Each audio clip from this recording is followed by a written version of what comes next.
Assalamualaikum warahmatullahi wabarakatuh. Coba lagi dengan para calon mahasiswa Indonesia tahun 2024, teman-teman sekalian. Data yang saya tampilkan ini adalah data angka-angka persaingan atau keketatan prodi-prodi di jalur SNBT UGM, Universitas Gadjah Mada tahun 2024. Mudah-mudahan data ini nanti bisa menjadi salah satu rujukan untuk pengambil keputusan kira-kira prodi apa yang punya peluang tinggi untuk saya bisa lolos dan kira-kira seberapa peluang saya untuk bisa lolos SNBT 2024. Nah, kita akan flashback sejenak di 3 tahun terakhir ya. Kira-kira profilnya UGM di jalur SNBT itu bagaimana? Nah, tabelnya ada di layar menunjukkan bahwasannya 2 tahun yang lalu ya 2021 di jalur SNBT itu pendaftarnya UGM itu 61.277. Yang lolos itu hanya 2.925. Sehingga kalau di persentase peluang itu hanya 4,77% peluangnya. Setiap anak hanya memiliki peluang 4,77% karena persaingan sangat tinggi sekali. Tahun 2022 pendaftarnya itu 53.358 dengan diterima agak turun 2.716 sehingga peluangnya 5,09%. Kemarin 2023 itu yang mendaftar 59.412. Kursi yang diperebutkan itu 2.826 sehingga kalau di persentase peluangnya 4,75%, mirip dengan yang 2021. Nah, tahun ini 2024 kuota yang disediakan UGM itu 2.821. Berapa pendaftarnya kalau kita melihat kisaran rata 3 tahun terakhir paling nggak antara 55.000. Nah, bisa dibayangkan yang daftar 55.000, yang diterima hanya 2.821. Sehingga yang gagal peluangnya 41 ribuan ya, atau 44 ribuan lebih. Nah, supaya kita bisa meningkatkan peluang lolos di SNBT, paling tidak kita tahu prodi yang kita pilih itu profilnya bagaimana. Nah, ini adalah kelompok sainteknya UGM di klaster 1 ya. Mulai yang paling ketat itu adalah FK, kedokteran, kemudian teknologi informasi, ilmu komputer, gizi, dan arsitektur. Bayangkan peluangnya hanya 1 dan 2% saja. Kuotanya terbatas, sangat kecil, peminatnya ribuan. Dan ini menyebabkan UGM selalu menjadi kampus yang paling sulit ditembus. Di kelompok sosum ada ilmu komunikasi, ilmu HI, psikologi, manajemen, dan akuntansi di angka 1 dan 2%. Jadi dari angka-angka ini teman-teman nanti bisa menghitung ya, berapa modal yang saya butuhkan, berapa skor UTBK yang harus saya perjuangkan, supaya saya bisa tembus prodi dengan peluangnya 1% saja. Peluangnya 1% saja ya. Di layar berikutnya ada statistika teknik sipil, PWK, ilmu keperawatan, dan teknik industri di angka 2 dan 3%, masih sangat kecil. Di kelompok sosial ada pariwisata, sastra Inggris, hukum, manajemen dan kebijakan publik, bahasa kebudayaan Korea di angka 2 dan 3%. Ini juga masih sangat kecil, masih di bawah 5%. Persaingan sangat tinggi dan sangat ketat sekali di prodi-prodi ini.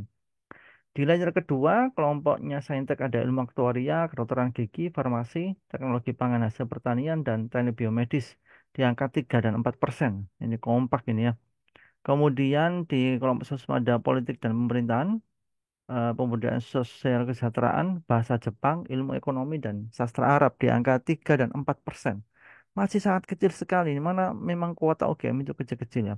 Padahal peminatnya ratusan hingga ribuan. Berikutnya ada teknik nuklir, teknik elektro, teknik geologi, ekonomi pertanian, dan higien gigi. Di angka 4 dan 5%, serta 6%. Di kelompok sosum ada arkeologi, sosiologi, antropologi budaya, bahasa Indonesia, dan sejarah. Di angka 6 dan 7% juga. Ya, di layar kedua ini relatif masih sangat tinggi persaingan ya. Kalau layar satu tadi itu di angka 1-2%, ini 3-4-5%. Berikutnya ada mikrobiologi pertanian, kedokteran hewan, teknik geodesi, teknik mesin, dan teknik kimia di angka 6 dan 7% peluangnya.